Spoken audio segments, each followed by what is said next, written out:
Assalamualaikum warahmatullahi wabarakatuh.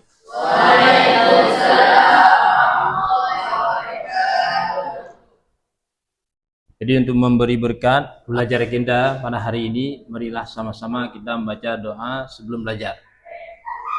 Bismillahirrahmanirrahim.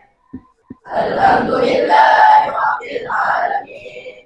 Ar-Rahmanir-Rahim. Maliki yaumiddin. Iyyaka na'budu wa iyyaka nasta'in. Ihdinas siratal mustaqim. Siratal ladzina an'amta 'alaihim ghairil maghdubi 'alaihim waladdallin. Rabbi shrah li sadri wa yassir li amri wahlul 'uqdatam min lisani yafqahu qawli. Rabbi zidna 'ilman warzuqna fahman bi rahmatika ya arhamar rahimin. Bismillahirrahmanirrahim. Alhamdulillahirabbil alamin wassalatu wassalamu ala asyrofil anbiya'i wal mursalin wa ala alihi wa sahbihi ajma'in. Jadi minggu kemarin kita telah belajar mengenai sujud tilawah. Insyaallah pada hari yang berbahagia ini, pada hari ini kita akan membahas tentang sujud syukur. Kedua-dua sujud tersebut dilakukan di luar salat, ya. Dilakukan di luar salat. Karena ada yang sujud yang dilakukan di dalam salat, ada yang sujud dilakukan di luar salat. Jadi di antaranya yaitu sujud syukur, ya. Sekarang kita akan membahas tentang pengertian daripada sujud syukur itu. Sudah itu pengedalil daripada sujud syukur, sebab-sebab terjadinya sujud syukur, bacaan dalam sujud syukur, apa yang kita baca, dan praktek bagaimana cara kita melakukan sujud syukur tersebut, ya. Jadi untuk yang pertama yang dinamakan pengertian daripada sujud syukur, yaitu sujud yang dilakukan satu kali. Sujud yang dilakukan satu kali di waktu mendapatkan keuntungan yang menyenangkan ataupun terhindar daripada musibah yang paling besar. Karena demikian kita disunatkan untuk bersujud syukur. Seperti kalau mendapat keuntungan, misalnya ada usaha kita, usaha yang kita lakukan sehari-hari, usaha itu lancar, berjalan dengan lancar, berjalan dengan membawa keuntungan yang banyak. Jadi pada waktu menghasilkan keuntungan sehingga orang yang memperoleh keuntungan tersebut senang, lalu dia melakukan sujud syukur kepada Allah SWT. Sujud syukur itu yaitu rasa terima kasih seorang hamba manusia kepada Allah SWT karena telah mendapat nikmat yang luar biasa yang diberikan oleh Allah kepada kita semua. Makanya disunatkan pada ketika kita memperoleh keuntungan ataupun mendapat kabar gembira untuk melaksanakan sujud syukur itu. Maka itu disunatkan, ya. Yang kedua karena terhindar dari musibah yang paling besar. Setiap kita tidak ingin terjadi ataupun tertimpa pada kita musibah, ya. Jadi ini yang ketiga, sebab-sebab sujud syukur. Hal-hal yang menyebabkan seseorang melakukan sujud syukur itu ada tiga, ya. Yang pertama karena mendapat nikmat dan karunia dari Allah SWT. Nikmat berupa harta, kesehatan dan lain-lain. Apabila memperoleh nikmat atau karunia dari Allah SWT, disunatkan bagi kita untuk melakukan, diwajibkan bagi kita untuk melakukan sujud syukur. Karena itu memang perintah daripada Allah SWT. Karena nikmat yang paling besar yang diberikan oleh Allah SWT kepada kita yaitu berupa kesehatan ataupun harta yang diperoleh. Karena tersebut diwajibkan bagi kita untuk bersyukur.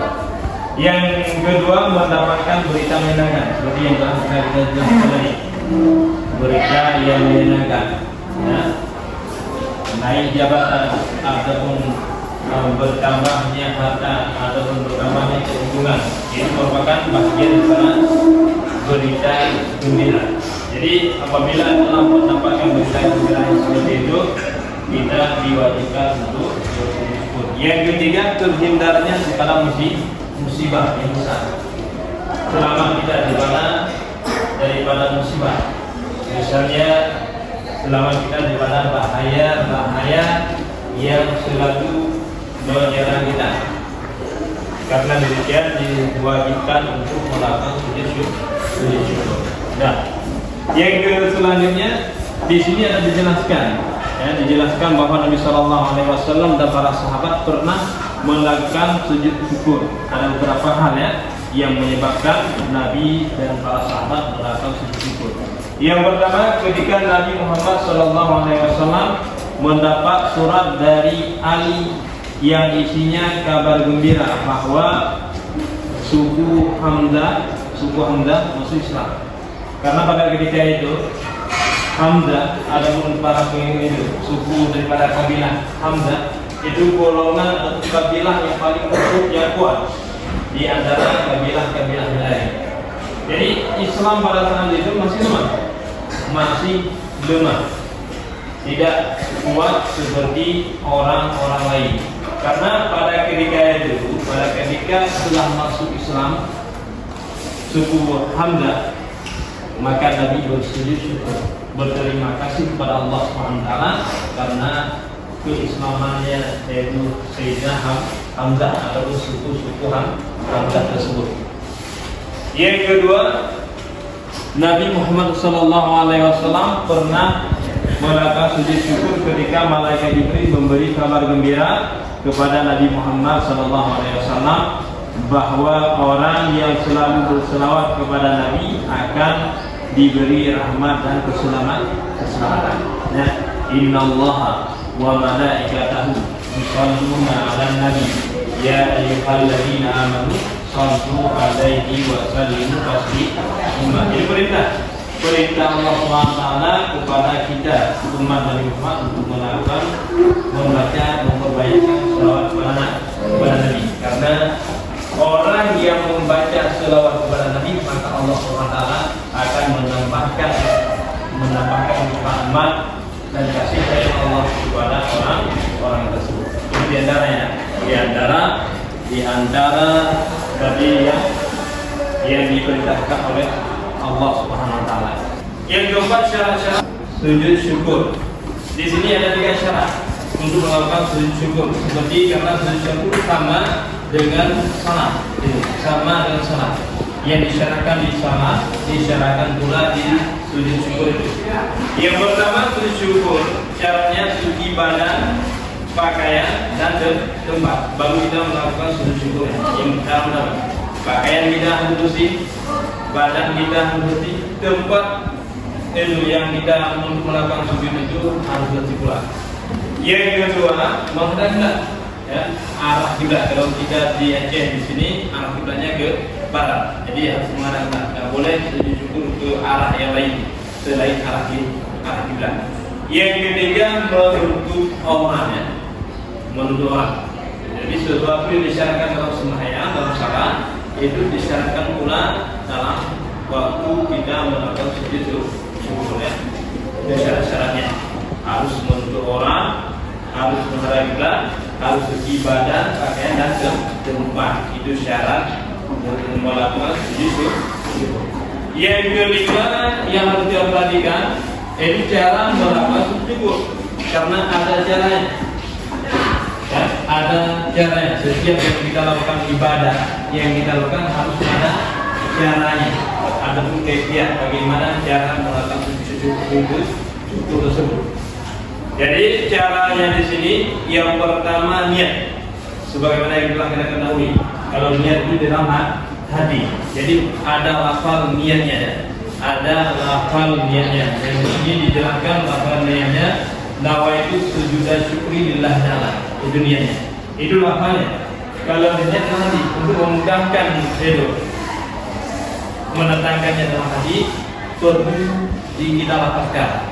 Nawaitu sujud syukri bila kita ada ya di dunianya. Yang kedua takbiratul ihram dengan mengangkat tangan. Allahu Akbar, mengangkat dua tangan. Itu takbiratul ihram. Yang ketiga takbir untuk sujud tanpa mengangkat kedua tangan. Kan sujud. Allahu Akbar, langsung ke yang kedua takbir turun untuk melakukan sujudnya. Itu yang kedua, sujud untuk melakukan takbir untuk melakukan sujud. Itu nggak perlu tangannya diangkat, nggak perlu tangan ataupun tangannya diangkat. Yang keempat, sujud. Sujudnya seperti yang telah kita ketahui sebagaimana biasa, sujud di dalam sembahyang, yaitu meletakkan tujuh anggota, yaitu muka, dahi, dua telapak tangan, dua lutut dan dua juga kaki. Jumlahnya 7. Jadi itu dinamakan dengan anggota tujuh. Itu cara jalan untuk melakukan sujud. Selanjutnya, yang kelima, bangkit dari sujud sambil takbir. Allahu Akbar. Bangun lagi. Bangun atau bangkit dari sujud. Yang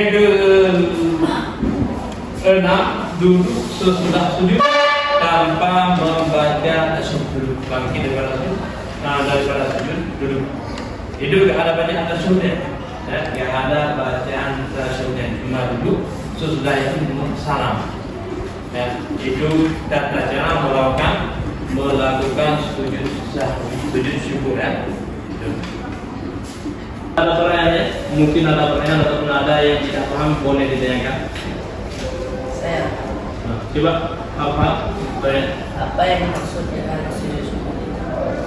Seperti yang telah kita jelaskan tadi, sujud syukur adalah sujud satu kali karena memperoleh nikmat atau karunia daripada Allah Subhanahu wa taala, ataupun dengan kata lain memperoleh kabar gembira atau kabar yang menyenangkan, ataupun terhindarnya kita daripada kesengsaraan yang besar, ataupun daripada musibah yang besar.